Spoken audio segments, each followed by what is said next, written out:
আজকে আমি একটা ফুল আঁকবো। ফুল এঁকে দেখাবো একদম সহজভাবে কীভাবে আঁকা যায় এটাই আমি দেখানোর চেষ্টা করছি। দেখেন, প্রথমে একটা বৃত্ত এঁকে নিচ্ছি, বৃত্তর মধ্যে আরেকটা ছোট্ট একটা বৃত্ত দিয়ে নিচ্ছি। তারপরে যে পাপড়িগুলো, ফুলের পাপড়িগুলো দিয়ে দিচ্ছি এইভাবে টেনে টেনে দিয়ে দেওয়ার পরেই তো ফুলটা হয়ে গেল। কী সুন্দর একটা ফুল হয়ে গেল দেখেন।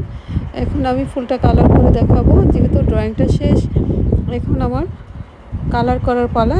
লাস্টে কিছুটা ড্রয়িং বাকি আছে, যেহেতু পাতাগুলো দিতে ইচ্ছে করলো তাই দিয়ে দিলাম। ফুলটাও আঁকা শেষ হয়েছে এবং পাতাগুলো আঁকা শেষ হলো।